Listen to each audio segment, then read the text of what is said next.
Hey everyone, welcome back to Fluent English with Podcast. I'm Sophie. And I'm Alan. Feeling a little rough lately? Don't worry, we've all been there. Today's episode is all about feeling sick. Absolutely, but before we dive in, let's just take a quick moment to remind everyone about the amazing benefits of learning English through podcasts. Exactly. Podcasts are a fantastic way to improve your listening comprehension and speaking skills. You get to hear native speakers like us having natural conversations, which helps you pick up new vocabulary, expressions, and even the flow of conversation. And the best part is, you can listen to us anytime, anywhere. Whether you're commuting, working out, or just relaxing at home, Fluent English with Podcast is here for you. We'd love to hear from you too. So if you haven't already, please subscribe to our channel and leave a comment below. Let us know what topics you'd like us to discuss in the future. All right. Enough chit-chat, let's get to the good stuff. Today we're talking about feeling under the weather, or in other words, feeling sick. There are so many different ways you can feel sick, right, Alan? Absolutely. You could have a cold, the flu, a stomach ache, a headache. The list goes on. Exactly. So before we get into some real-life conversations about feeling sick, let's go over some vocabulary that might be helpful. Great idea. Here are some words you might hear. Symptoms. These are the signs that you're sick, like a cough, fever, or runny nose. Contagious. This means a disease can spread from person to person like the common cold. Medication. This is what you take to feel better, like medicine or pills. Rest. This is so important when you're sick. Your body needs time to heal. Those are all great words to know. So, Alan, are you ready to hear some real-life conversations about feeling sick? Absolutely. Let's do it. Hey, Gabriella, how are you doing today? Ugh, not so great actually. I woke up this morning feeling awful. Oh no, I'm so sorry to hear that. What's wrong? I think I have a cold. My head is pounding and I can't stop sneezing. Oh, bummer. Sounds like you definitely caught a bug. Yeah, I know. I'm hoping some rest and maybe some medicine will help. That's a good plan. Make sure you drink plenty of fluids too. Thanks, Sophia. I will. No problem. Feel better soon. This is a very common conversation you might have with a friend who isn't feeling well. Notice how they use simple sentences and everyday vocabulary to describe Gabriella's symptoms. Absolutely, Sophie. This is a great example of how to express how you're feeling in English. Let's move on to the next part. Now, let's hear from a special guest, Dr. Ramirez, a family physician. Welcome, Dr. Ramirez. Thanks for joining us today. Thank you for having me. I'm happy to be here. So, Dr. Ramirez, what are some common pieces of advice you give to your patients who are feeling sick? Well, the most important thing is to listen to your body and get plenty of rest. Your body needs time to fight off whatever illness you have. That makes perfect sense. It's also important to stay hydrated. Drinking plenty of fluids, especially water, helps to thin mucus and prevents dehydration, which can make you feel even worse. Great advice. What about medication? Over-the-counter medication can be helpful for managing symptoms like fever, headaches, and coughs. But it's always best to consult with a doctor before taking any medication, especially if you have any underlying health conditions. Absolutely. Thank you so much for your insights, Dr. Ramirez. You're welcome. I hope this information is helpful. We sure do. This is a great reminder to take care of ourselves when we're feeling under the weather. Definitely. Up next, we'll hear another conversation about feeling sick, this time between a coworker and their boss. Excuse me, Miss Johnson? Hi, David. What can I do for you? I'm not feeling very well. I think I might have to call in sick today. Oh no, I'm sorry to hear that, David. What are your symptoms? I have a bad stomach ache and I'm feeling pretty nauseous. That sounds awful. Definitely rest up today. Your health is the most important thing. Thank you, Miss Johnson. I appreciate that. I'll get caught up on everything tomorrow. Of course, David.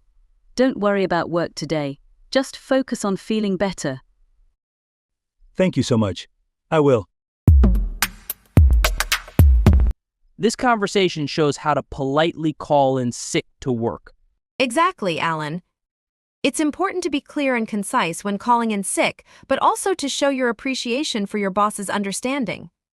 Now, let's talk about some common diseases people experience. Great idea. Here are a few examples. The common cold. This is a very contagious upper respiratory infection that causes symptoms like a runny or stuffy nose, sneezing, sore throat, and coughing. Most people recover from a cold within a week or two with plenty of rest and fluids. The flu. This is a more serious respiratory illness than a cold. It typically comes on suddenly and causes symptoms like fever, chills, muscle aches, fatigue, and headache. The flu can be quite debilitating and can even lead to serious complications in some cases. Getting a yearly flu shot is the best way to prevent it. Stomachache. This is a general term for pain or discomfort in the abdomen. There are many causes of a stomachache, including indigestion, food poisoning, and even stress. Headache. This is another very common complaint. Headaches can range from mild to severe and can be caused by a variety of factors such as dehydration, lack of sleep, or stress. These are just a few examples, of course. There are many other diseases that can make you feel sick. Absolutely. The important thing is to pay attention to your symptoms and seek medical attention if necessary. Exactly. Now, let's hear from a listener, Michael, who shared his experience with feeling sick. Thanks, Michael, for joining us today. Tell us about a time you weren't feeling well. Sure, Alan. A few months ago, I went on a weekend camping trip with some friends. The weather was beautiful, and we were having a great time. But on the second day, I woke up feeling awful. My stomach was cramping really badly, and I was constantly running to the bathroom. Oh no, that sounds terrible. What do you think caused it? Well, we had eaten hot dogs for dinner the night before, and I'm pretty sure they weren't cooked all the way through. It must have been food poisoning. Oh, that makes sense. What did you do? I basically spent the rest of the trip in my tent, feeling miserable. My friends tried to take care of me, but there wasn't much they could do. That's rough. Did you feel better by the time you got home? Thankfully, yes, it took a couple of days, but eventually I started to feel better. I definitely learned my lesson about checking food thoroughly before eating it. That's a valuable lesson for sure. Thanks for sharing your story, Michael. We appreciate it. No problem at all. Glad I could contribute.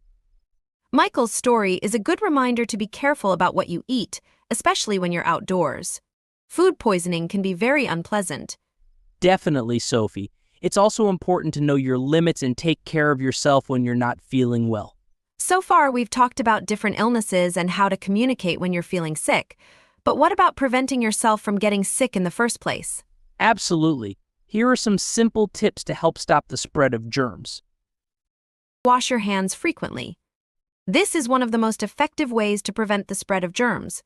Wash your hands with soap and water for at least 20 seconds, especially after using the bathroom, blowing your nose, or being in public places. Avoid close contact with sick people.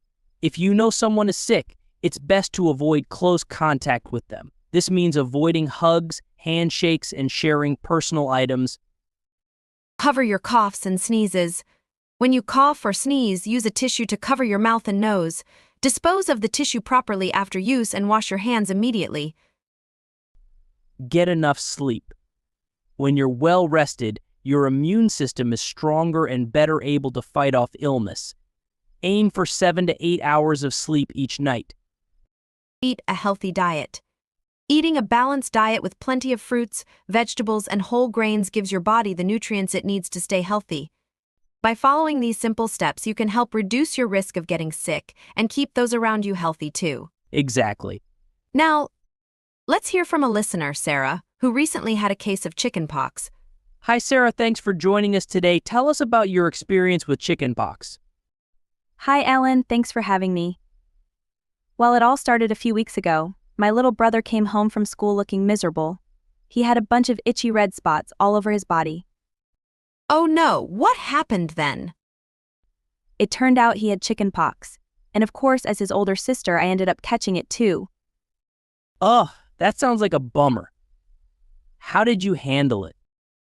It wasn't fun, that's for sure. I had a fever and the itchy spots were the worst part. I felt like I couldn't stop scratching. I bet. What did you do to relieve the itching? My mom gave me oatmeal baths, which helped a little. She also put this special lotion on the spots that helped numb the itchiness. That sounds soothing. How long did it take for you to feel better? It took about a week for the worst of the symptoms to go away, but it took a couple of weeks for all the spots to clear up completely. Wow, that's a long time to be uncomfortable. Did you learn anything from this experience? Definitely. I learned the importance of washing your hands frequently, especially around young children, and I also learned how important it is to stay hydrated and get plenty of rest when you're sick. Those are both great lessons, Sarah. Thanks for sharing your story. You're welcome. Glad I could contribute. Chickenpox is a very contagious illness, but luckily there's a vaccine available to prevent it. If you haven't already, make sure you and your children are up to date on all your vaccinations. Absolutely, Sophie. Up next, we'll have our final conversation for today's episode, a dialogue between a parent and child who doesn't feel well. Lily, what's wrong, honey? My tummy hurts, Mommy. Oh no. I'm so sorry to hear that. Let me feel your forehead. You do feel a little warm. I don't want to go to school tomorrow. We'll see about that, sweetie. How about you climb into bed with me for a little cuddle? Okay. Does your tummy hurt all over? Or is it in one spot? All over. And my head hurts too. It sounds like you might have a little bug. But don't worry, honey. We'll take good care of you, and you'll feel better in no time. Can I stay home from school tomorrow? We'll see how you're feeling in the morning.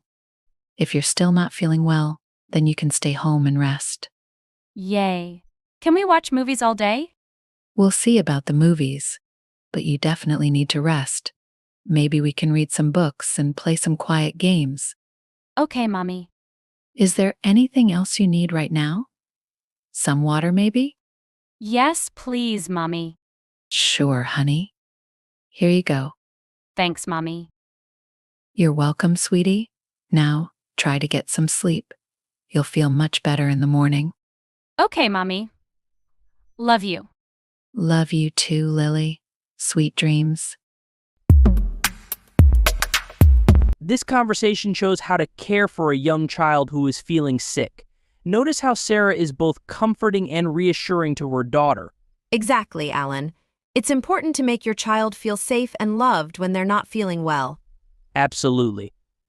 Well, that's all for today's episode of Feeling Under the Weather. We hope you learned some useful vocabulary and expressions related to feeling sick. We also hope you learned some tips for staying healthy and preventing the spread of germs. Thanks for joining us. See you next time.